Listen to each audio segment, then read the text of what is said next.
Frank Conover had been standing at the corner of Fifth Avenue and Main Street for 15 minutes. The street names seemed familiar, but they wouldn't form a map. For 30 years, he had patrolled these Detroit neighborhoods as a detective. Now, at 59, he couldn't remember how to get home. The morning sun cruelly illuminated his confusion. People walked past, casting quick glances at the tall, gray-haired man. Frank felt his hands trembling, not from the cold, from the fear that he wouldn't remember this again. Yesterday, he had forgotten his late wife's name. The day before, where he kept his car keys. Last week, he didn't recognize the neighbor he'd lived next to for 10 years. The doctor called it early symptoms. Frank called it hell. Suddenly, something touched his leg. A red and white cat sat by his shoes. The animal looked directly into his eyes with a green gaze. There was no collar around the cat's neck. Its fur looked well-groomed, but not domestic. The cat tilted its head, as if asking something important. "You lost too?" Frank muttered. The cat stood up and walked down the street. After a few steps, it turned around, looked at Frank again. Its expression was incredibly serious for a cat, as if saying, "You coming or not?" Frank began to laugh. Amazingly, the laughter brought relief. "Why not?" he said aloud. "Anywhere's better than standing here." The cat moved on, occasionally looking back. Frank followed. They turned onto Elm Street, then Cherry. Each street was familiar, but the route made no sense. The cat wasn't leading him the shortest way home. 15 minutes later, they stopped in front of an old two-story house, white with blue window frames. Frank knew this place, knew it, but couldn't remember from where. His heart began beating faster. The cat sat on the porch and purred. Frank approached the house. Two wicker chairs stood on the veranda. One was covered with an old blanket. In the yard grew a huge linden tree. Under it was a picnic table, wooden, worn by time. And suddenly he remembered. This was Margaret Thompson's house, his first partner on the force, the woman who died in the line of duty 20 years ago. They often sat on this porch after difficult cases, drank coffee from thermoses, and talked about life. But how could the cat know this? Frank looked around. The animal had vanished. He stood alone on the sidewalk in front of the house of memories. Memories he couldn't recall just an hour ago. Now they returned in bright waves. Margaret always said, "Frank, memory isn't a filing cabinet. It's a living thing. Sometimes you just need to find the right key." She laughed when she said this. Her laughter rang like little bells. Frank felt tears rolling down his cheeks. The first in months. Not from despair, from gratitude. Someone or something had reminded him that he was still Frank Conover. The detective who solved 130 cases. The man who loved and was loved. The road home now seemed simple. But the question remained. How did the red and white cat know about Margaret? Frank returned to his car, which he had left near the cafe 3 blocks away. On the way, he pondered the impossible. There had been many mysteries in his life, but this one seemed special. This one touched his soul. At home, he opened the refrigerator and pulled out a can of tuna. He placed a bowl on the front steps, just in case. If the cat returned, Frank would be ready. Ready for the next road to forgotten past. That evening, for the first time in weeks, he slept soundly. In his dream, Margaret appeared. She sat in the wicker chair, feeding an orange cat. "See," she said, "keys are all around us." Frank woke up with a smile and with a new question. Would the cat return tomorrow? Frank found the empty tuna bowl on his front steps the next morning. Not a trace remained. Even the smell had vanished, as if someone had licked it completely clean. He refilled the bowl and waited. The cat appeared at exactly 9:30, same time Frank used to start his patrol shifts. Coincidence felt less likely with each passing moment. The red and white animal sat perfectly still, watching Frank through the kitchen window. When Frank stepped outside, the cat stood immediately. No greeting, no purring, just that same serious expression and the unmistakable message, time to go. This time, the route led toward downtown Detroit, past the abandoned factory where Frank had solved his first homicide case, past the diner where he'd met his wife Sarah 35 years ago. The cat paused at each location, waited for Frank to remember. The memories came easier today, sharper, more complete. At the factory, Frank recalled the victim's name, Anthony Marcelli, 23 years old, shot twice in the chest. Frank had found the killer by noticing a distinctive cigarette brand, Lucky Strikes. Only one store in the neighborhood sold them. At the diner, he remembered Sarah's laugh, how she'd spilled coffee on his uniform, how embarrassed she'd been, how he'd asked her out anyway. But these weren't random memories. They followed a pattern Frank couldn't identify yet. The cat continued walking. They crossed the bridge over the Detroit River, headed into the old Polish neighborhood where Frank had grown up. Streets he hadn't visited in years, streets his failing mind had begun to erase. They stopped in front of a small brick church, St. Stanislaus, Frank's childhood parish, the place where he'd married Sarah, where they'd buried her 3 years ago. The cat sat on the church steps and waited. Frank climbed the stone stairs slowly. His knees protested each step. Age and grief made everything harder. The heavy wooden doors stood slightly open. Frank pushed inside. The interior smelled of incense and old wood. Candles flickered near the altar. A woman knelt in the front pew. Gray hair, bent shoulders. She looked familiar. Frank approached carefully. Recognition came like sunrise. Mrs. Kowalski, Sarah's mother, his former mother-in-law. The woman who had blamed him for Sarah's death. She looked up as his footsteps echoed. Her eyes widened with surprise. Then something harder, something that still hurt. Frank, her voice carried decades of disappointment.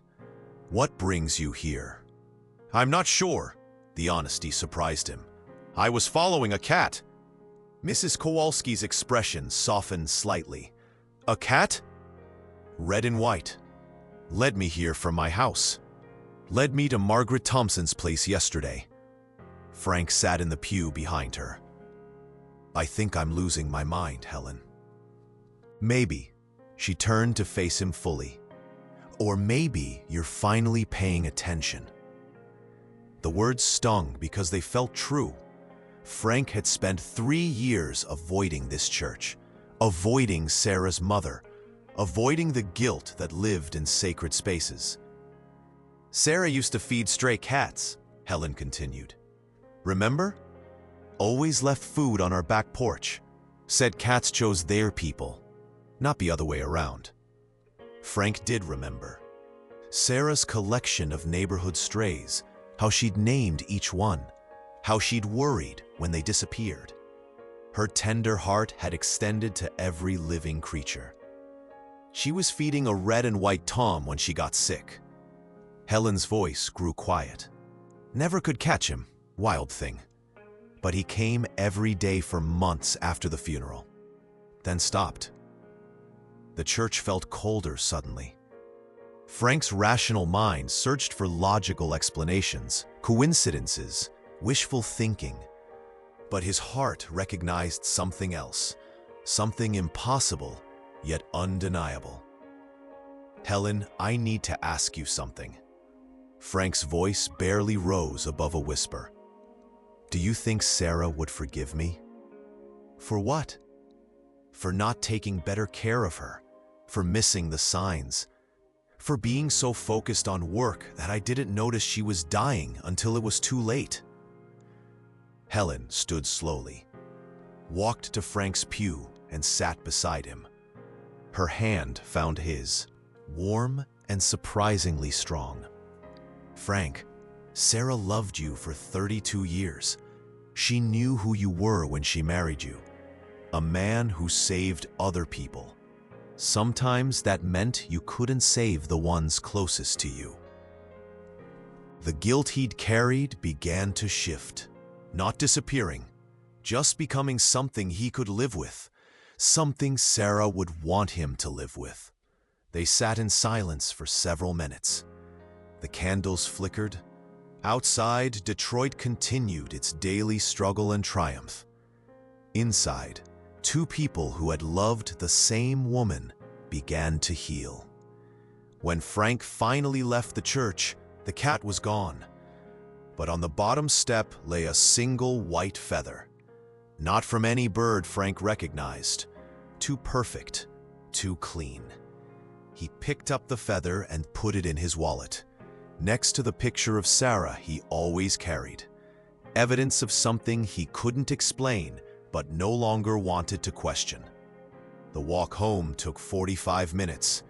Frank remembered every street name, every turn. His mental map had returned piece by careful piece. Whatever was happening to his mind, the cat seemed to be fighting it, leading him back to himself through the geography of love and loss.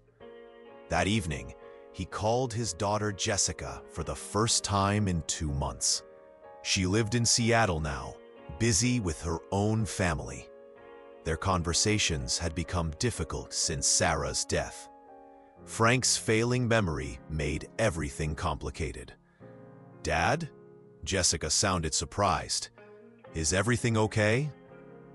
"I wanted to apologize," Frank said, "for pulling away, for making you worry, for not being the father you deserve." "Dad, what's brought this on?" Frank looked out his kitchen window.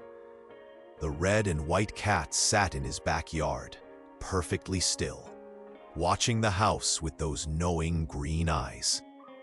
"I think your mother sent me a reminder," he said, "about what matters most." Jessica's voice softened. "What kind of reminder?" Frank smiled. For the first time in months, the future felt possible. "The kind only she would think of. I'll tell you tomorrow, sweetheart, when I can explain it better." After hanging up, Frank went outside.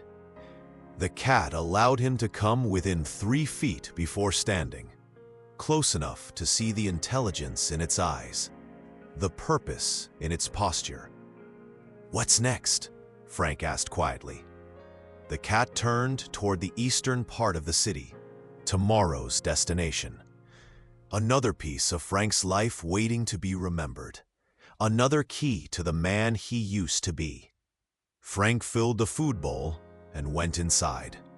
Tonight, he would sleep without medication. Tonight, his dreams would be filled with purpose instead of fear. The healing had begun. Frank woke to the sound of persistent meowing. The red and white cat sat outside his bedroom window at 5:30 in the morning, 2 hours before their usual meeting time. Something was different about the cat's behavior.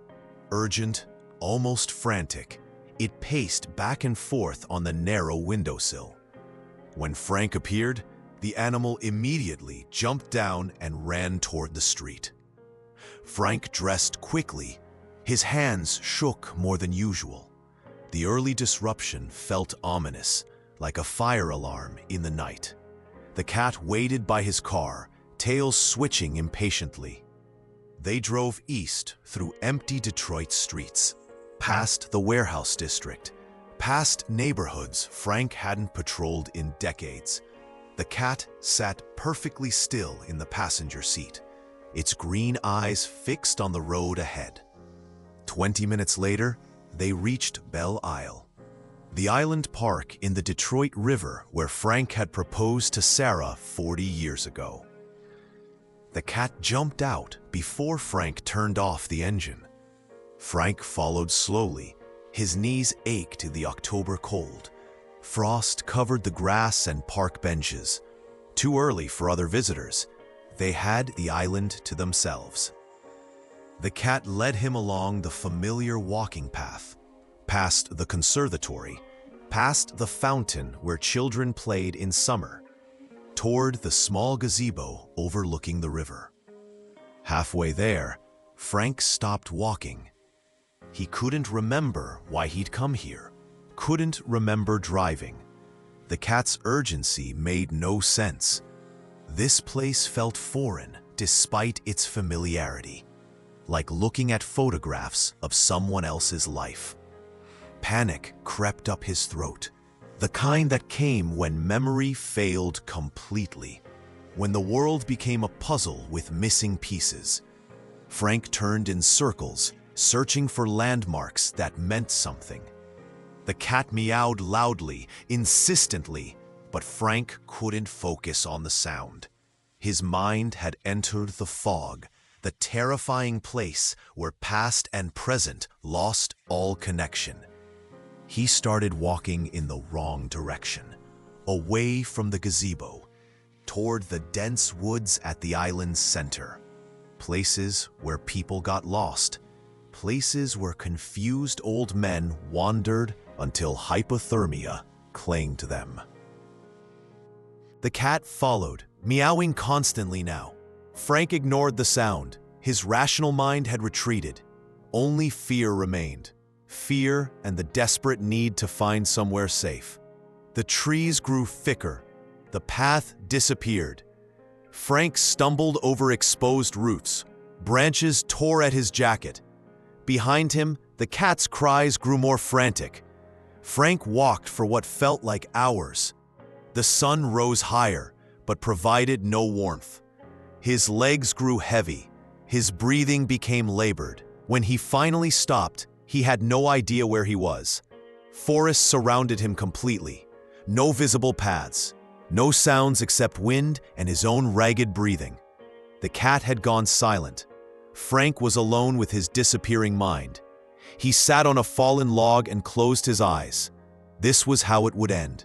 Lost in a place that should have been familiar. Found days later by search teams. Another tragedy of age and failing memory. Then he heard something impossible. Sarah's voice, singing the song they danced to at their wedding. The Way You Look Tonight. Her sweet soprano carrying through the trees like morning mist. Frank opened his eyes. No one there. Just empty forest and his own exhaustion. Hallucinations now. The final stage before complete breakdown. But the singing continued. Faint, but unmistakable. Coming from his left, from deeper in the woods. Frank stood unsteadily. Followed the phantom melody. If madness was claiming him, at least it offered Sarah's voice. Better to die listening to her than in silent terror.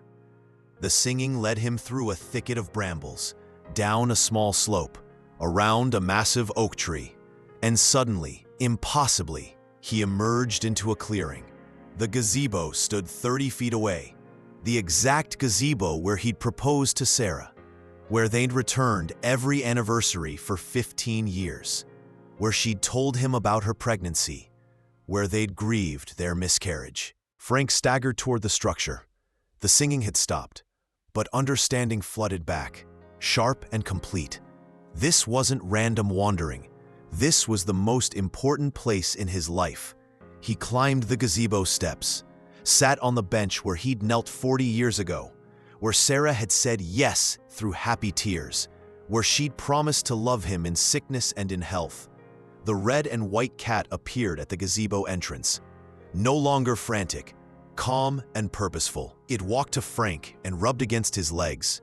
The first time it had allowed physical contact. Frank reached down and touched the soft fur. Warmth spread through his fingers, not just from the cat's body, from something deeper, something that felt like Sarah's embrace. "She sent you, didn't she?" Frank whispered. The cat purred, a sound like distant thunder, like contentment, like home. Frank understood now. The cat hadn't been leading him randomly through Detroit. Each location was carefully chosen, each memory precisely targeted, building toward this moment, this place where love had begun. The fog in his mind began clearing. Not completely, it never would, but enough to recognize what mattered. Enough to remember that Frank Conover was more than his failing memory. He was a man who had loved deeply, who had been loved in return. A woman's voice called from the path. "Hello, is someone there?" Frank looked up. A park ranger approached the gazebo. Young woman in uniform, radio clipped to her belt. She'd been searching for him. "Mr. Conover? Your neighbor called when she saw your door open and your car gone. She was worried. Mrs. Patterson from next door, always watching out for him." Sarah would have appreciated that kindness. "I'm fine," Frank said, and for the first time in months, he meant it. Just visiting an old friend. The ranger looked confused. She saw only Frank and the cat. But Frank knew better. Sarah was here too, in the memories that mattered, in the love that transcended death, in the mysterious cat that had led him home to himself. The ride back to the mainland passed quietly. Frank held the cat in his lap. The animal slept peacefully. Its mission accomplished, its message delivered. At home, Frank called Jessica immediately. She answered on the first ring. "Dad? Thank God. The police called. They said you were missing." "I wasn't missing, sweetheart. I was remembering. Your mother showed me something important today." "What do you mean?" Frank looked out his window. The cat sat in the backyard, watching the house, protecting what remained of Frank's coherent world. "Love doesn't disappear when memory fails," Frank said. "It finds new ways to guide us home." Jessica's voice grew gentle. "Dad, are you okay? You're scaring me." "I'm better than I've been in years. And Jessica, I want you to come visit. Soon. Bring the grandchildren. I have stories to tell them. Stories I thought I'd forgotten." After ending the call, Frank sat in his kitchen. The cat appeared at the back door. Frank led it inside for the first time. The animal explored cautiously, sniffing corners, checking doorways, making sure everything was safe. That night, the cat slept on Sarah's side of the bed. Frank didn't question the arrangement. Some things were beyond understanding. Some gifts were meant to be accepted without analysis. Tomorrow would bring new challenges, more memory loss, more confusion.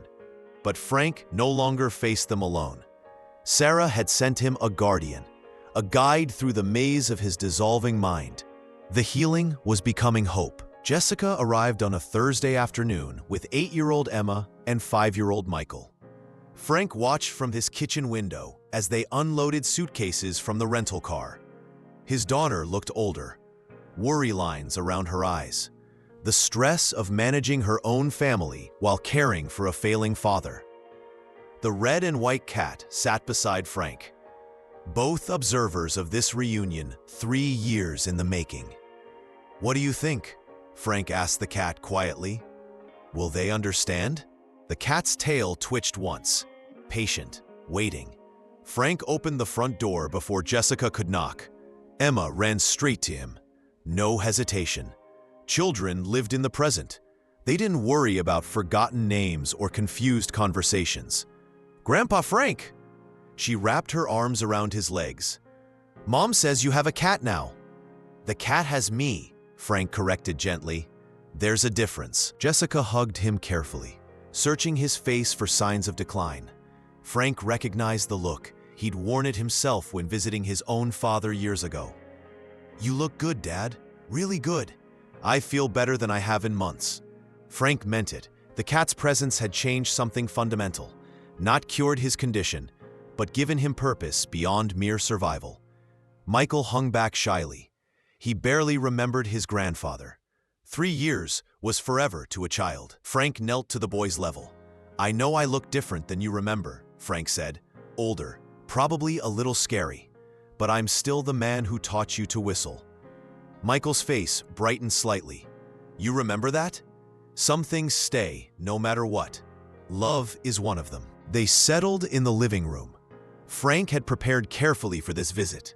Photo albums arranged chronologically, stories written down in case memory failed mid-sentence. The cat curled up on the rug, close enough to help, far enough away to seem ordinary. "Tell us about the cat," Emma demanded immediately. Children cut straight to what mattered. Frank glanced at Jessica. How much truth could he share? How much would sound like fantasy?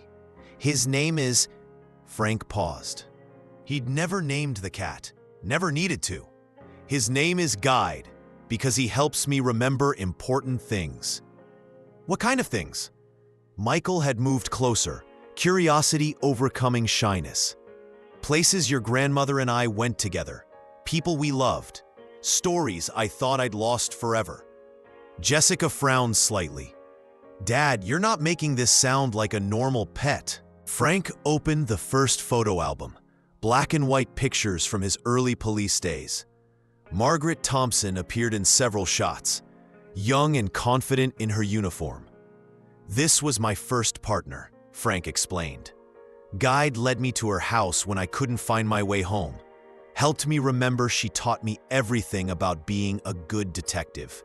He turned the page. Wedding photos. Sarah radiant in white lace. Frank impossibly young in his rented tuxedo. "This is the day I married your grandmother," he told the children. "Guide showed me the gazebo where I proposed, where we promised to love each other forever." Emma studied the photos intently. Did Grandma Sarah like cats? She loved all animals, fed every stray in the neighborhood. Frank's voice softened. "I think she's still feeding them, in her own way." Jessica looked troubled.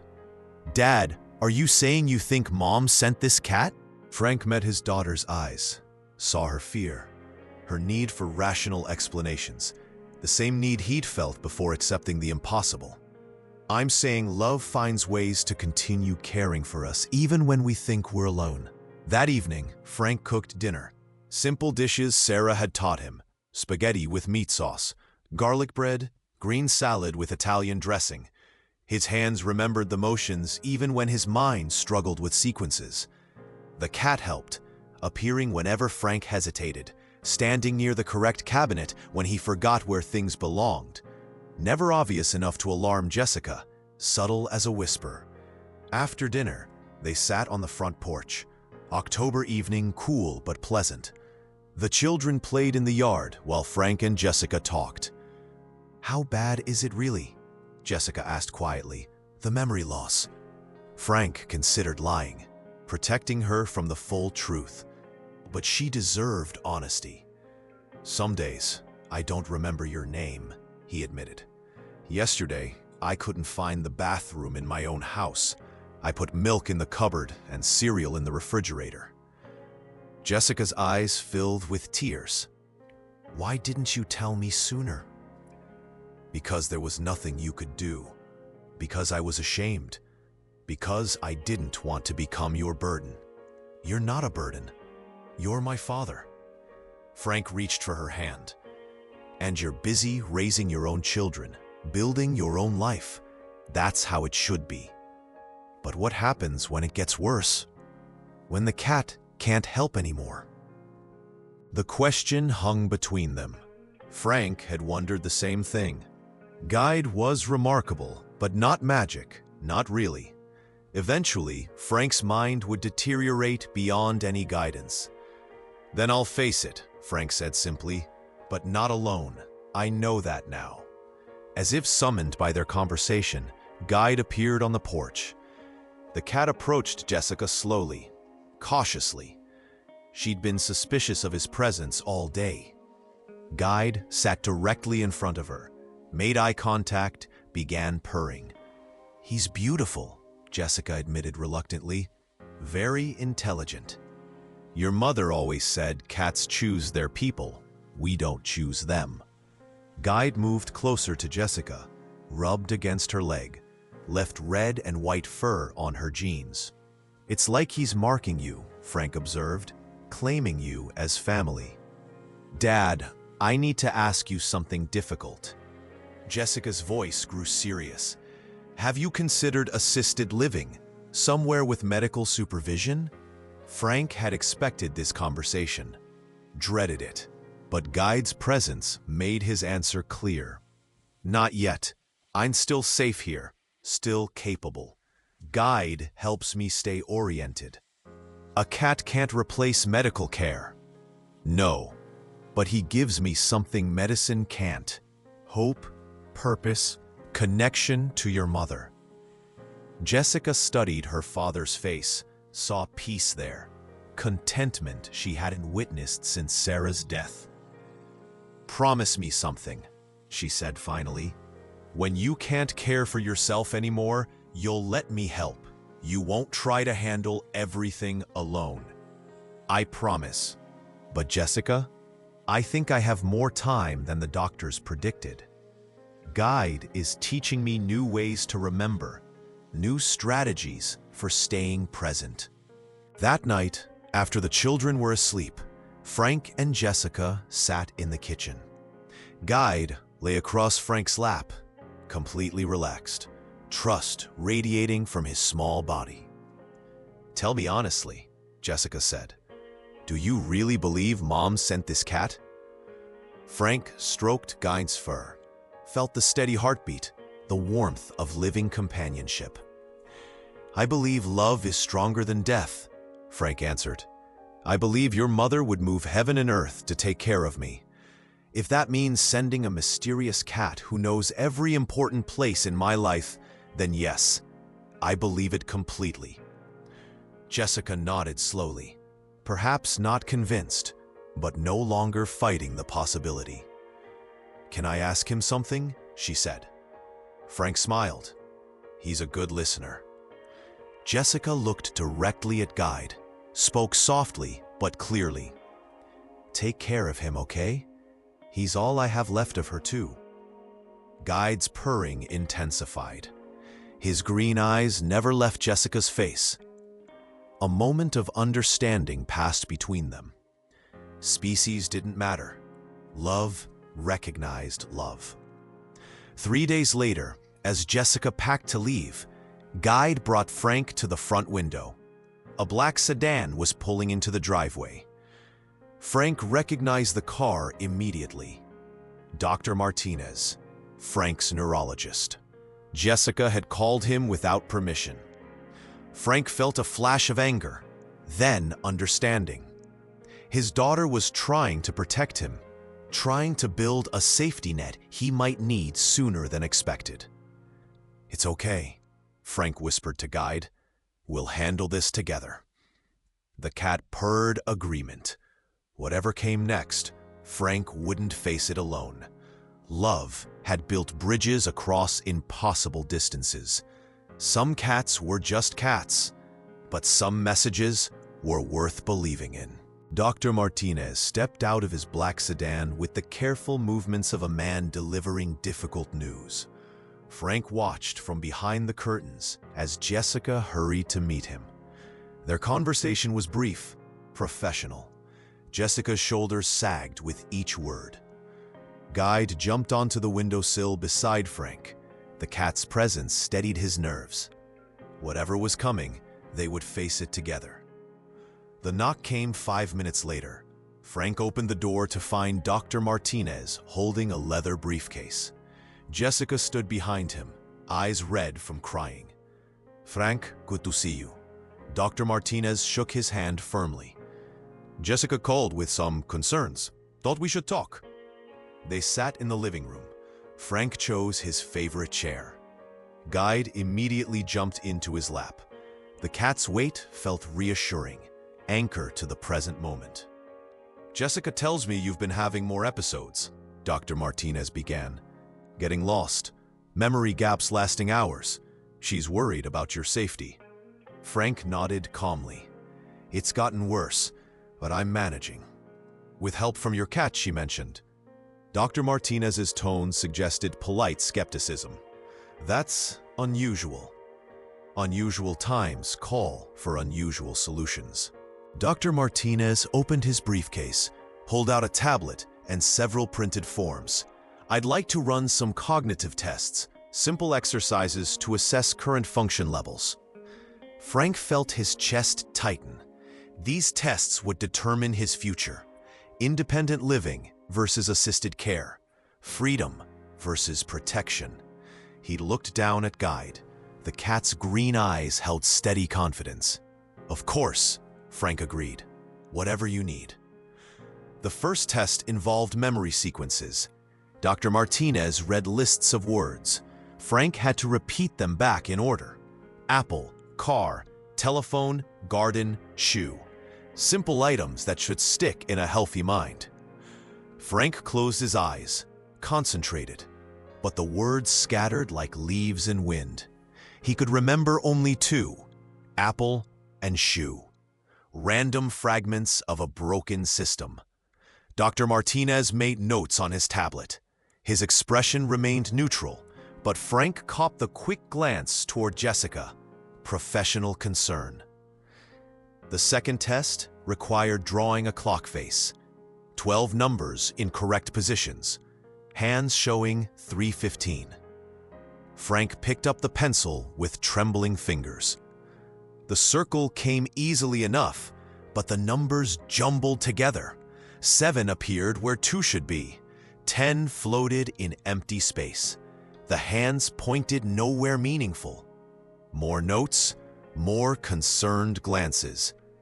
Let's try spatial reasoning, Dr. Martinez said gently.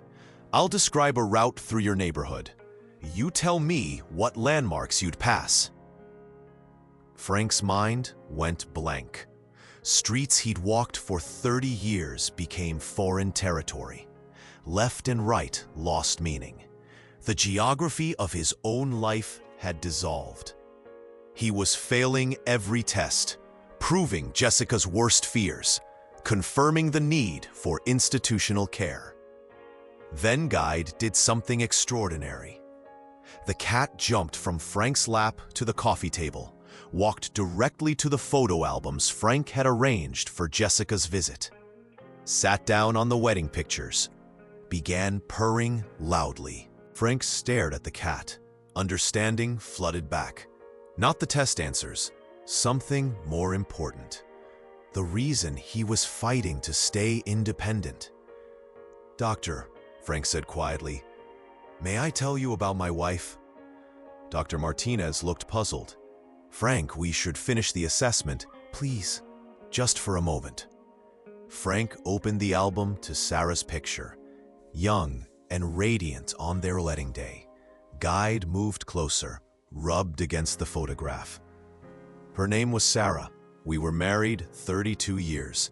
She died 3 years ago from cancer. Frank's voice grew stronger. She believed in impossible things. Angels, miracles, love that survives death. Dr. Martinez glanced at Jessica, professional patience wearing thin. Sarah also believed in practical things, Frank continued. Taking care of people, solving problems, not giving up when life gets complicated. Frank stood slowly. Guide jumped back into his arms. This cat appeared the day I got lost downtown, led me to places that mattered, helped me remember who I am beyond this disease. I believe Sarah sent him. Frank, Dr. Martinez began. I'm not delusional, Frank interrupted firmly. I know I'm sick. I know I'm getting worse. But I also know this cat has given me something medicine can't. Purpose, connection, hope. Frank walked to the window, looked out at the neighborhood where he'd lived for 15 years, where Sarah had planted roses, where they'd walked every evening after dinner. "You want to know if I'm safe living alone," Frank said. "Here's your answer. I'm not alone. I have guide. I have neighbors who watch out for me. I have a daughter who calls every day." He turned back to face Dr. Martinez. "Most importantly, I have reasons to keep fighting. This cat reminds me every day that love doesn't end. It just changes form." Dr. Martinez set down his tablet, studied Frank's face carefully. "The test results suggest significant cognitive decline. In my professional opinion, you need supervised care." Frank felt his heart sink, but Guide's purring intensified. The cat's confidence remained unshaken. "However," Dr. Martinez continued, "you're clearly functioning better than the tests indicate. Something is helping you compensate. Whether it's the cat or your own determination doesn't matter medically." Jessica leaned forward. "What are you saying?" "I'm saying we have options beyond institutional care. Home health aides, medical alert systems, weekly check-ins." Dr. Martinez closed his briefcase. "Frank seems to have found coping mechanisms that work. We should support them, not disrupt them." Frank felt tears on his cheeks, relief mixed with gratitude. Guide had somehow influenced the outcome, not through magic, through the simple power of demonstrating that Frank was still capable of love, still worthy of trust. Jessica hugged her father tightly. "We'll make it work," she whispered. "Whatever you need." That evening, after Dr. Martinez left and Jessica settled the children for bed, Frank sat on his back porch. Guide curled up beside him. The October air carried hints of winter. Changes coming, whether they were ready or not. "Thank you," Frank said quietly, "for everything." Guide's purr was his only answer, but it was enough. Frank looked up at the stars. Somewhere among them, Sarah was smiling. He couldn't prove it, couldn't explain it scientifically, but he felt her presence as surely as he felt Guide's warmth against his leg. The next morning brought a surprise. Guide led Frank to the front door where a small package waited. No return address. Inside, Frank found a red collar with a silver tag. Engraved simply, "Guide, Sarah's gift to Frank." Frank fastened the collar around Guide's neck. Perfect fit, as if measured by someone who knew every dimension of love. Jessica found them in the kitchen an hour later. Father and cat sharing breakfast, both looking more peaceful than she'd seen them in years. "The collar is beautiful," she said. "Where did it come from?" Frank smiled. "Does it matter?" Jessica considered this, looked at her father's calm expression, at Guide's obvious contentment, at the inexplicable rightness of their partnership. "No," she said finally, "I guess it doesn't." She joined them for breakfast. 3 generations of Conover family, plus one mysterious cat who had brought them back together. Outside, Detroit awakened to another day. Traffic hummed on distant highways. People hurried to work and school and errands. The ordinary world continued its relentless motion.